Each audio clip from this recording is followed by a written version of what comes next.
Assalamualaikum warahmatullahi wabarakatuh. Alhamdulillahirabbil alamin. Wassalatu wassalamu ala asrafil anbiya'il mursalin wa ala alihi wa sahbihi ajma'in. Bismillahirrahmanirrahim. Ya ayyuhalladzina amanu kutiba alaikumus syiyam kama kutiba alal ladzina min qablikum la'allakum tattaqun. Shadaqallahul adzim. Jamaah salat Isya dan Tarawih Masjid Fatullah UIN Jakarta yang insyaallah kita semua memuliakan dan dimuliakan oleh Allah Subhanahu wa taala.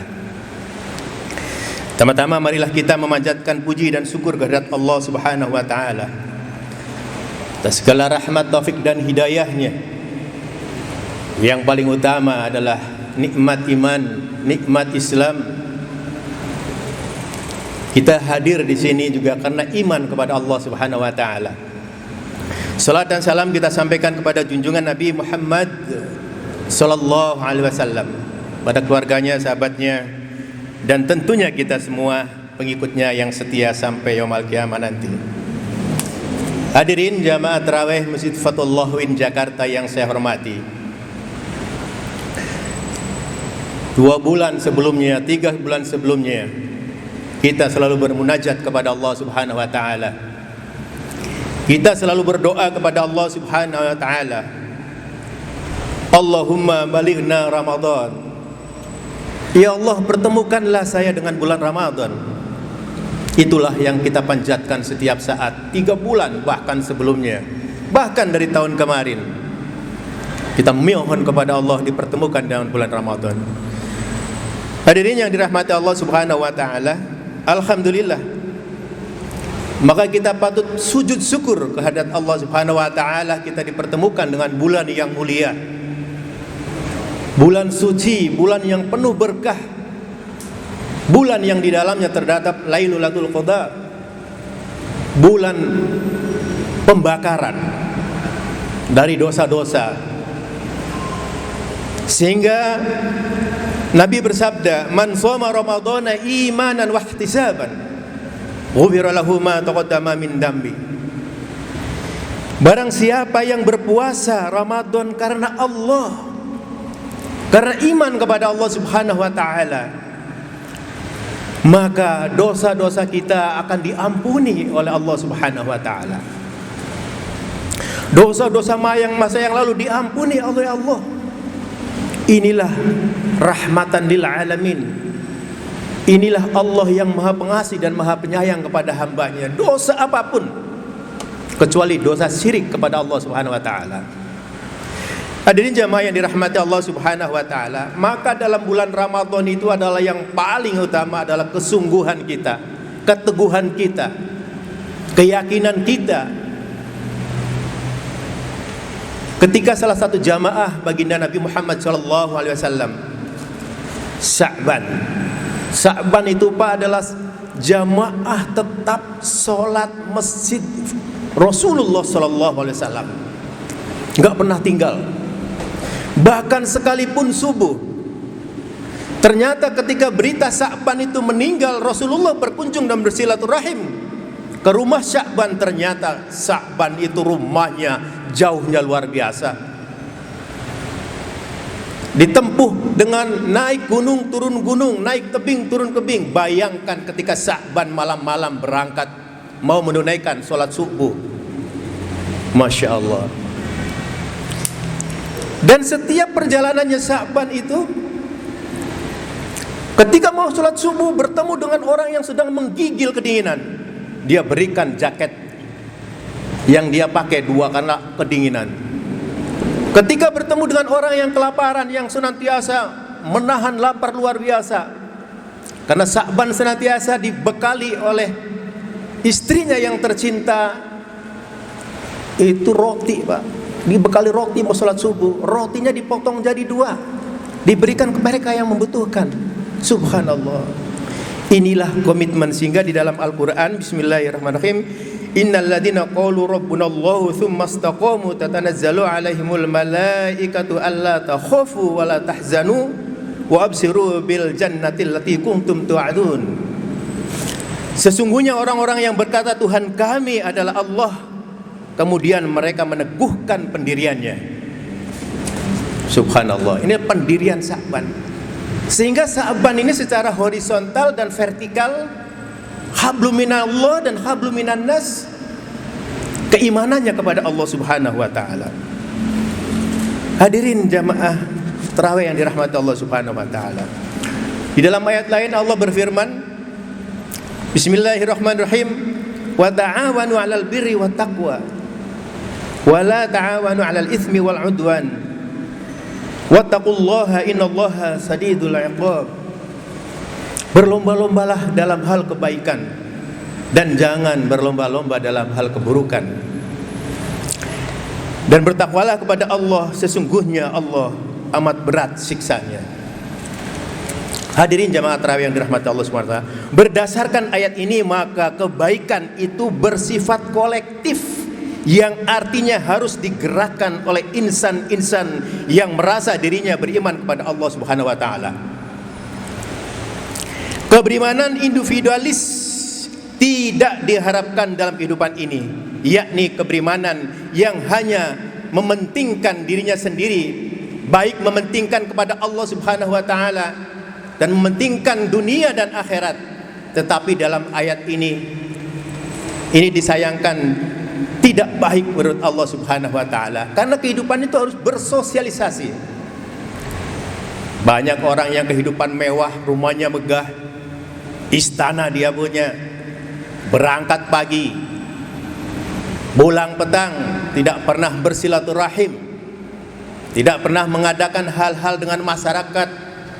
Banyak ya di antara tokoh-tokoh kita, para intelektual kita, kalau bicara di TV mudah sekali bersosial pada kenyataannya.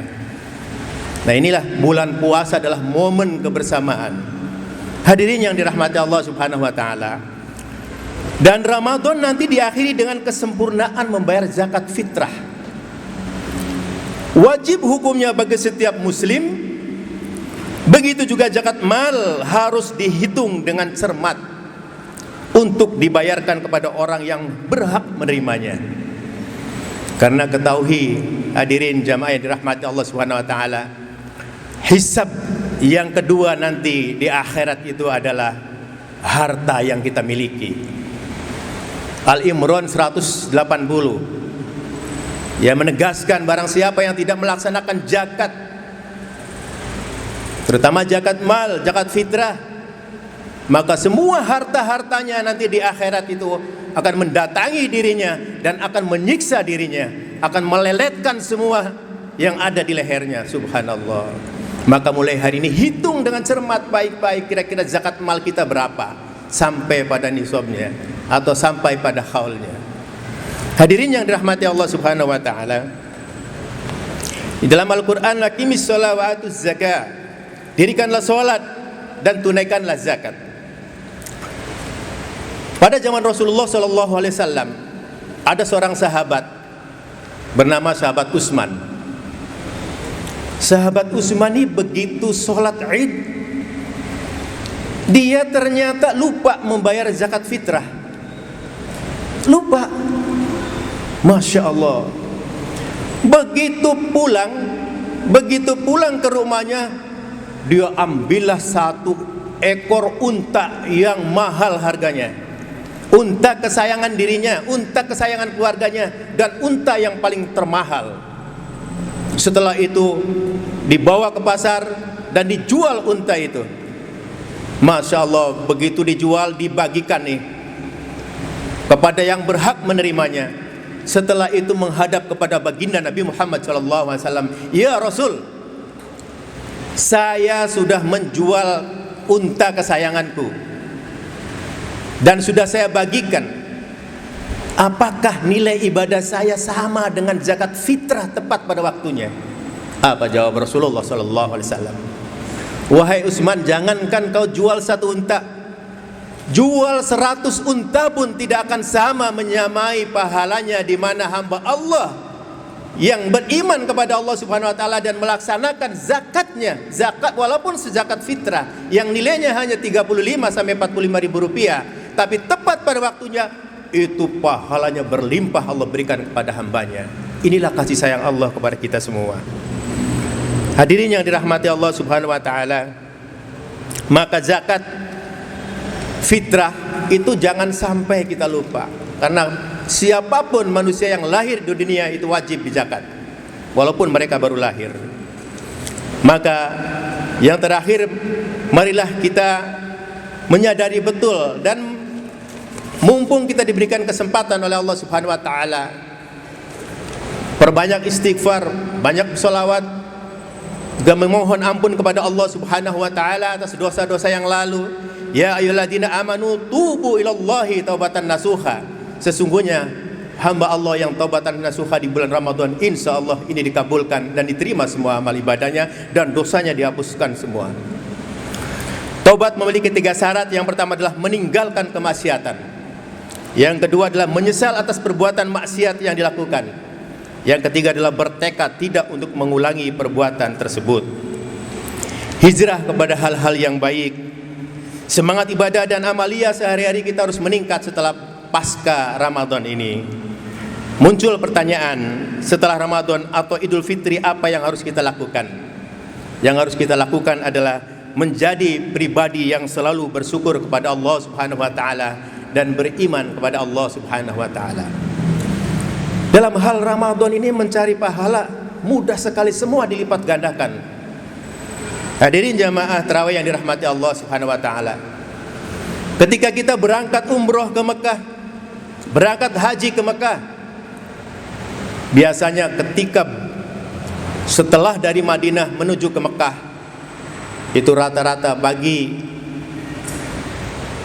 jamaah umroh maupun jamaah haji yang perdana, melihat Ka'bah itu subhanallah meneteskan air matanya. Nikmatnya luar biasa, karena memandang Ka'bah itu pahalanya 40 derajat. Maka bagi kita yang tidak pernah melihat Ka'bah dan mungkin belum punya rezekinya untuk berangkat ke sana, dan kita berdoa di bulan Ramadan, insya Allah semua jamaah di sini akan berangkat umroh dan berangkat haji. Amin dong. Yang amin insya Allah berangkat umroh tuh dan haji. Sampai di sana kita itu menatap Ka'bah. Menatap Ka'bah 40 derajat pahalanya. Bu, kalau kita belum kesempatan berangkat umroh, ibu menatap suami sama saja pahalanya 40 derajat. Enggak usah ke sana dulu. Pulang dari sini nanti plototin suaminya. Plototin terus, itu pahala. Kata suami, ini orang gila kali ya katanya. Di Mekah biasanya berebut yang namanya mencium Hajar Aswad. Subhanallah, dari berbagai negara berebut. Tapi sesungguhnya Allah juga memberikan pahala bagi mereka yang belum sempat ke Mekah. Ya, mencium istri saja itu sudah pahalanya gede, Pak. Bagi ibu-ibu mencium suami pahalanya besar sekali, apalagi di bulan puasa. Mohon maaf kalau punya suami warna kulitnya hitam, anggap aja itu Hajar Aswad. Nah, yang penting dalam hal Ramadan ini, mari kita terutama mencapai ridwan Allah dan mencapai pahala itu banyaknya di keluarga. Jadilah keluarga yang harmonis, jadilah keluarga yang senantiasa saling tolong menolong. Jangan sampai kita jaga persatuan dan kesatuan dan keutuhan keluarga. Ini yang paling penting. Begitu juga melebar luas kepada masyarakat. Ini mendatangkan pahala luar biasa. Jadi mumpung bulan Ramadan, mari kita senantiasa. Dan saya lihat di sini adalah orang-orang yang beriman. Di awal Ramadan ini penuh nih. Ternyata sekarang, masyaallah, sudah semakin maju. Ya, maju barisannya. Mudah-mudahan kita terus istiqomah sampai akhir Ramadan. Dan mudah-mudahan Allah berikan kekuatan kita, kekuatan sehat walafiat. Juga Allah berikan rezeki berlimpah kepada kita. Juga anak-anak kita menjadi anak-anak yang soleh dan soleha. Dan lingkungan kita dijauhkan dari segala wabah dan bencana, terutama adalah COVID-19. Hadirin yang dirahmati Allah, mudah-mudahan ada manfaatnya. Ihdinas shiratal mustaqim. Billahi taufiq wal hidayah. Assalamualaikum warahmatullahi wabarakatuh.